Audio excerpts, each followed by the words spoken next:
옛사람에게 말한 바 살인하지 말라. 누구든지 살인하면 심판을 받게 되리라 하였다는 것을 너희가 들었으나 나는 너희에게 이르노니 형제에게 노하는 자마다 심판을 받게 되고 형제를 대하여 나가라 하는 자는 공회에 잡혀가게 되고 미련한 놈이라 하는 자는 지옥불에 들어가게 되리라. 그러므로 예물을 제단에 드리려다가 거기서 내 형제에게 원망 들을 만한 일이 있는 것이 생각나거든 예물을 제단 앞에 두고 먼저 가서 형제와 화목하고 그 후에 와서 예물을 드리라. 너를 고발하는 자와 함께 길에 있을 때에 급히 사화하라. 그 고발하는 자가 너를 재판관에게 내어주고 재판관이 옥리에게 내어주어 옥에 가둘까 염려하라. 진실로 내게 이르노니 네가 한 푼이라도 남김이 없이 다 갚기 전에는 결코 거기서 나오지 못하리라. 또 간음하지 말라 하였다는 것을 너희가 들었으나 나는 너희에게 이르노니 음욕을 품고 여자를 보는 자마다 마음에 이미 간음하였느니라. 만일 내 오른눈이 너를 실족하게 하거든 빼어내버리라. 내 백체 중 하나가 없어지고 온몸이 지옥에 던져지지 않는 것이 유익하며 또한 만일 내 오른손이 너를 실족하게 하거든 찍어내버리라. 내 백체 중 하나가 없어지고 온몸이 지옥에 던져지지 않는 것이 유익하니라. 또 일렀을 때 누구든지 아내를 버리려거든 이혼 증서를 줄 것이라 하였으나 나는 너에게 이르노니 누구든지 음행한 이유 없이 아내를 버리면 이는 그로 간음하게 하며 또 누구든지 버림받은 여자에게 장가드는 자도 간음함이니라. 한 의사 선생님이 암에 걸리신 이후에 아주 정말 그 암과의 엄청난 사투를 벌인 이후에 나으셨어요. 그리고 나서는 그분이 어떻게 이기셨는지 후기를 이제 책으로 내셨습니다. 제가 읽게 됐는데 그분의 말을 그냥 한마디로 요약을 하자면 암을 알아야지 이긴다는 그런 얘기더라고요.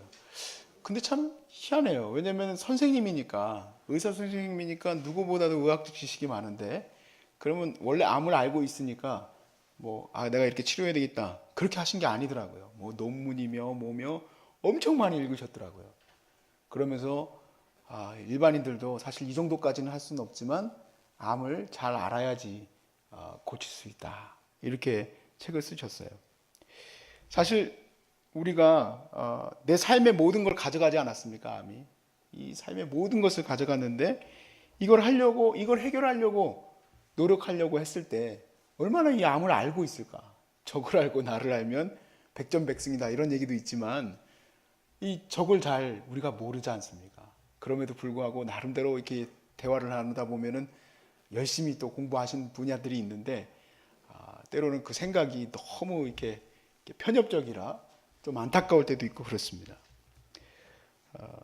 그러나 우리가 이 병의 문제만이 아니라 사실은 가난도 그렇습니다.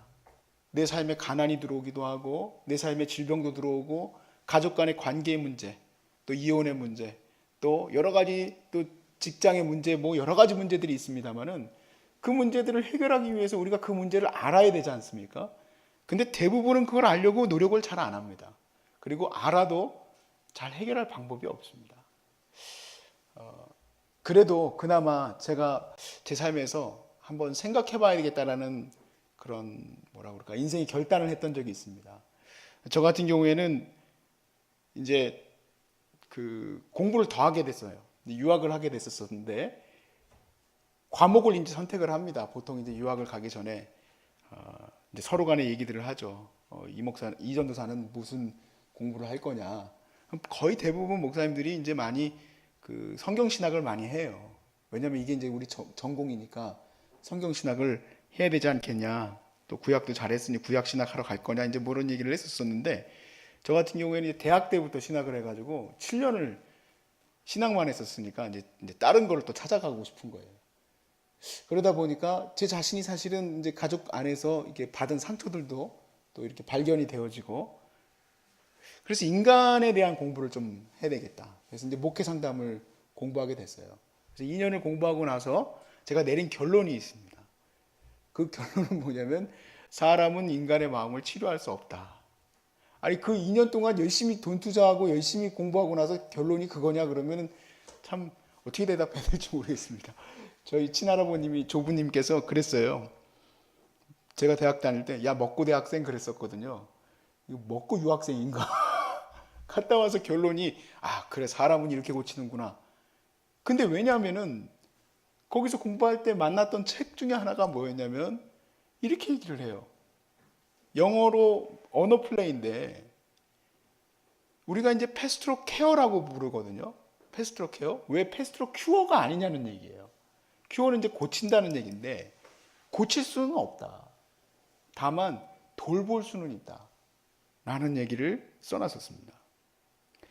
그래서 제가 이제 결론을 내렸잖아요. 어떻게 이제 사람의 마음을 붙들어야 되는가. 아, 그렇구나. 하나님이 하시는 거구나. 그리고 그 이후에 제 여러 가지 목회적인 패러다임에 이제 사람의 마음을 붙드는 것에 대한 것들을 이제 넣었겠죠. 그걸 왜 넣었을까요? 왜냐하면 사람 마음을 알았기 때문에 그렇게 넣었어요. 내가 병을 고치려고 할 때도 그걸 열심히 공부했기 때문에 여러분들이 그런 생각들을 갖고 계신 거예요. 여기 지금 다 계시는 아마노들이 다 다른 생각을 갖고 있더라고요. 물론 같은 그룹들도 있습니다. 내가 이렇게 치료해야 되겠다, 저렇게 치료해야 되겠다 이런 생각들이 있는데 다 각기 달라요. 이유는 뭐냐면 열심히 그거 안에서 자기가 찾아봤던 거예요. 제가 여기 앞에 서두에 이런 얘기를 드리는 이유는 여러분이 그렇게 관심을 갖고 있는 그러한 분야들만큼이나 죄에 대해서 관심을 갖고 있을까? 죄에 대해서. 오늘 본문은 죄에 대한 얘기를 시작해야 되는데 그런 생각이 들었습니다. 말씀을 한참 준비하고 생각을 해보니 내가 정말 죄를 해결해야 되겠다라는 간절함이 있을까? 이성일 목사 안에 정말 죄를 해결해야지만 된다. 너 죄 해결하지 않으면 넌 죽어. 라는 마음이 있을까? 별로 없는 것 같아요. 떠들기는 많이 떠드는데.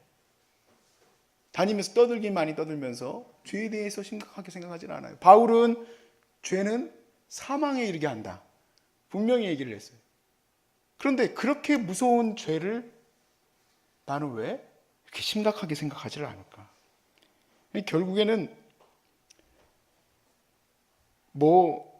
담배에다가 무슨 이렇게 막 심각한 사진 같은 거를 잔뜩 붙여놔도 별로 심각성을 못 느끼는 것처럼 우리가 죄에 대해서도 그렇게 심각성을 잘 못 느끼는 거죠.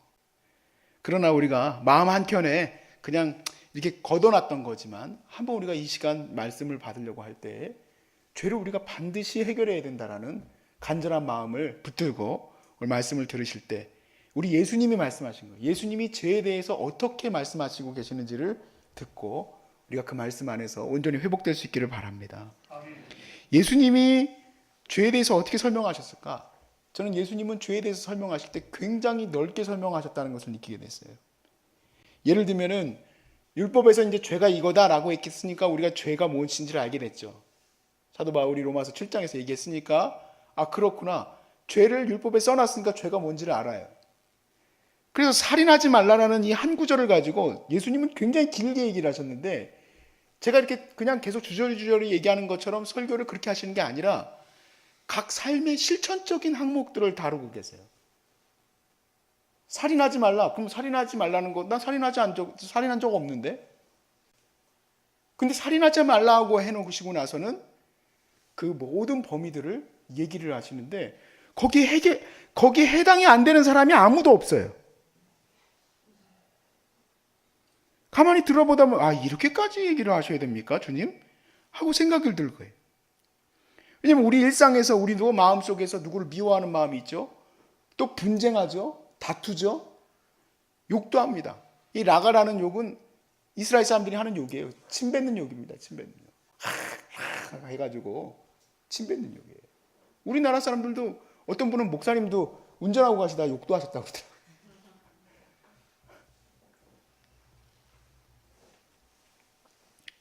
근데 예수님의 말씀에 이 살인하지 말라는 것에 대한 결론은 지금 이렇게 니들이 분쟁하고 욕하고 다투는 것조차도 살인에 해당한다는 얘기예요.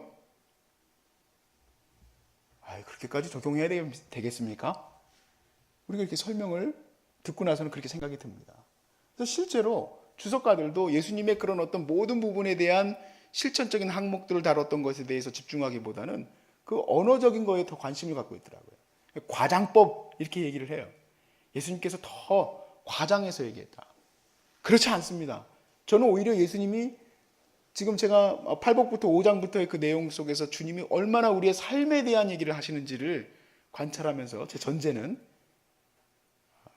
삶 자체에서부터 이 죄에 대한 문제를 다루셨구나. 저는 그렇게 생각이 들어요. 실제로 명절에 그런 가끔가다 기사 나죠. 아버지와 아들이 이렇게 대화를 하시다가 갑자기 아버님이 아들을 죽이셨다. 뜬금없는 갑자기 기사가 뜨지 않습니까? 갑자기 왜 그럴까요? 형제간에 갑자기 같이 술 드시다가 찔러 죽였다. 예수님이 지금 죄에 대해서 얘기하려고 하는 거는 각 항목에 있는 야 너 욕했지 너 죄이냐? 너 다퉜지 너 살인죄야? 너 욕했지 너 지옥 갈 거야? 그렇게 그냥 하나하나 지목하는 것이 아니라 바로 죄가 들어오는 입구를 얘기하고 계시는 거예요. 그 문. 어떻게 해서 살인죄까지 이어지게 됐느냐? 바로 마음에 있다라고 주님은 가르치시는 겁니다. 내 마음 속에 살인해야 되겠다라는 마음이 아니라 그 분냄이 바로 살인까지 이어진다는 얘기죠. 욕하면서 시작된 것이 바로 살인까지 이어지는 거죠. 그 입구에 대해서 얘기를 하는 겁니다. 그래서 22절 말씀에 형제에게 노하는 사람, 라가라 욕하는 사람, 심지어 형제에게 원망을 들을 만한 행동을 했던 사람들, 이 하나하나 세세한 것들을 드시면서 마음으로부터 원망하는 마음, 미워하는 마음, 다투고자 하는 일들이 일어난 그 시점, 그게 바로 우리 소방법에서 말하면 발화점이 되는 거예요. 불나게 되는 시작점이 된다 이 얘기예요. 그러니까 그것이 시작되었다면 너는 빨리 가서 화해하고 와라. 너는 빨리 가서 그 불을 끄고 와라 이 얘기예요. 그런 같은 맥락에서 우리가 두 번째 언급도 한번 보기를 원하는데, 첫 번째 언급은 살인하지 말라였습니다. 두 번째 언급은 간음하지 말라예요. 28절 말씀해 보시면 나는 너희에게 이르노니 음욕을 품고 여자를 보는 자마다 마음에 이미 간음하였다 그랬습니다. 이거 참 걸려 넘어지신 분도 있어요. 마음에 간음하였다 그러면 벌써부터 나는 무조건 간음이구나 생각하셨던 분도 있어요. 종교개혁을 했던 루터가, 제가 루터에 관련된 그 소위 말해서 이제 젊었을 때, 우리나라 말로는 젊다고 하겠지만 청소년 그런 시기, 이제 청년 시기에 대한 부분을 이제 써놨던 걸 보게 됐는데, 이분이 굉장히 간음에 대해서 아주 철저하게 자기 자신을 지키고 싶었던 거예요. 수도승이었는데, 그래서 간음의 마음이 들어오면 자기 자신을 학대하는 거야. 내 마음속에 간음이 들어왔다 이거죠. 그러니까 나는 간음 죄인인 거야. 이렇게 자꾸 이 말씀을 그렇게 대했던 거예요. 그러다가 그분이 이제 예수님에 대한 이제 복음에 대해서 붙들게 되면서 이런 얘기를 하세요. 이제 그 제자들에게 이 간음은 말 그대로 하늘에 날아다니는 새하고 똑같다. 이 새가 머리 위에 둥지를 틀지 않게만 하면 되는 건 아니겠느냐. 이 날아다니는 거를 어떻게 잡겠는가. 이렇게 얘기를 하셨어요. 간음이라는 게 사실은요, 누가 마음을 먹고 내가 오늘부터는 간음죄를 저질러야지 그렇게 생각하는 사람도 있지만 대부분 일반적인 사람은 그런 마음을 갖지를 않겠죠. 왜 목사님들이 그런 문제가 터질까? 왜 교회에서 그런 일이 터질까? 왜냐하면 그 마음으로부터 들어오고 있는 죄를 막지 않아서 그런 겁니다. 막지 않아서. 누가 간음으로 인하여서 가정이 파괴되기를 원하겠습니까? 누가 내 아내가 내 남편이 이 간음죄로 인하여서 마음이 상하고 다툼이 일어나고 심지어는 이혼까지 해서 자녀들까지 상처받도록 누가 그렇게 되기를 원하겠습니까? 아무도 원치 않아요. 그 아무도 원치 않는 파괴와 멸망과 그 삶의 인생을 모두 나락으로 빠뜨리는 이런 일들로 왜 들어가게 될까? 왜 그렇게 남자분들 술 드시고 싸울까? 죽이네 살리네 그럴까? 심지어는 어떤 분들은 막 그 운전하다가 그것도 못 견뎌가지고 문 열고 나서 자기한테 빵빵거렸다고 어디서 그걸 구했는지 망치로 그냥 본네트를 때리고, 어떻게 해서 그럴 수 있을까? 오늘 예수님 말씀하신 대로 이 죄에 대한 강조점은 모든 분야 하나하나 다 들어가지고 내가 다 얘기는 못 하겠는데, 자 1번 이거야, 2번 죄야, 자 3번 너 마음에서도 죄만 졌지, 그것도 다 간음이야, 그렇게 하시는 게 아니라 죄의 근성을 얘기하고 있는 겁니다. 죄의 본질, 어디서부터 죄가 들어오는가? 죄가 들어오는 것은 바로 우리 마음으로부터 들어온다는 얘기예요. 제가 오늘 이 말씀에서 같이 나눴던 이 전제를 잘 다루고 있는 본문이 창세기 4장 7절 말씀이에요. 4장 7절에 하나님이 이렇게 얘기하세요. 가인을 향해서 하나님이 얘기하신 건데, 네가 선을 행하여 어찌 낯을 들지 못하겠느냐? 선을 행하지 아니하면 죄가 문에 엎드려 있느니라. 죄가 너를 원하나 너는 죄를 다스릴지냐 그랬어요. 주님이 이렇게까지 얘기하시는데 그 앞에 부분의 배경이 뭔지 보시면, 가인과 아벨이 하나님 앞에서 제사를 드렸는데 하나님이 아벨의 제사만 받으셨어요. 그 일로 인하여 가인의 낯빛이 바뀌었다 그랬습니다. 그리고 하나님이 이렇게 얘기하세요. 야, 그러면 예배드리다가 내가 낯빛 하나 바뀌었다고 하나님, 너 죄인이야. 너 죄 네 문 앞에 있어. 너 잡아먹을 거야. 그렇게 얘기하시는 게 아니에요. 그런데 실제로 우리 마음으로부터 그렇게 시작이 됐다 이 얘기예요. 죄가 엎드려 있다는 얘기는 너를 지금 잡아삼키려고 지금 엎드려 있다는 얘기는 내 마음의 문을 열고 들어오면 된다는 얘기죠. 실제로 가인은 아벨을 죽였습니다. 아벨을 죽였어요. 그래서 우리가 오늘 말씀을 통해서 받을 것은 내가 화났어. 나는 죄인이야. 욕했어. 난 지옥 갈 거야. 내가 마음속에서 간음을 품어서 나는 지옥 갈 거야. 그렇게 생각하라는 얘기가 아니라 실제로 그렇게 생각했었던 교부도 있었던 게 참 안타깝기도 해요. 어떤 교부는 자기 마음속에 간음이 하도 들어오니까 스스로 오자가 되신 분도 있어요. 백체 중에 네 하나를 잘라버려라. 그렇게 얘기하시니까 이렇게까지 내가 살 수는 없어. 주님의 말씀대로 우리 마음에 들어오는 이 죄를 이렇게 심각하게 생각하라는 얘기입니다. 제가 서두에 함께 얘기했던 것처럼 죄를 그렇게 우리가 강력하게 없애려고 하는 마음이 우리 안에 있을까? 없기 때문에 내 안에 죄가 들어왔다 나갔다 그냥 마음을 헤집어놨다가 들춰놨다가 다 그냥 난리를 치는 거죠.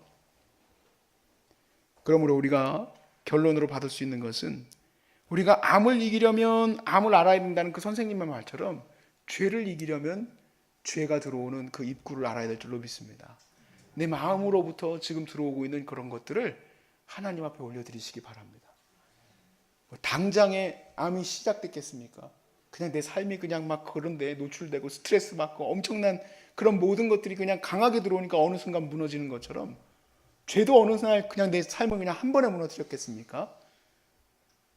죄가 들어올 수 없도록 막아서는 그런 모든 훈련들이 우리 삶과 우리 가정과 또 우리 이 모든 공동체들을 온전히 세워나갈 수 있는 줄로 믿습니다. 그렇습니다. 정말 사실은 제 삶에도 죄가 엎드려 있어요. 아주 곳곳에 나를 잡아먹으려고 아주 곳곳에 엎드려 있어요. 금방 삼켜서 그냥 모든 것을 다 뒤집어 놓을 것처럼 그렇게 있는 내 자신을 보게 돼요. 실제로 청교도의 존오웬 목사님도 마찬가지로 우리 안에 온갖 짐승들이 있다는 거예요. 짐승들이. 그 짐승들이 나를 잡아먹으려고 하는 거예요. 이제 우리가 그것을 알았으니 방법을 알게 되도록 하나님 앞에 기도하시길 바랍니다. 주님, 내가 거룩하기를 원합니다. 주님 앞에서 온전히 세워질 수 있도록 도와주시고, 주님도 많은 부분을 다루지 않으세요. 딱 2개만 다루십니다. 계명 중에서는 딱 2개. 살인죄, 간음죄 이 2가지에 대해서만. 그렇지만 그 근본적으로 다루시는 그 핵심은 마음으로 다 다루고 계세요. 내 마음이 하나님 앞에 드려질 수 있길 바랍니다. 우리 같이 기도하겠습니다.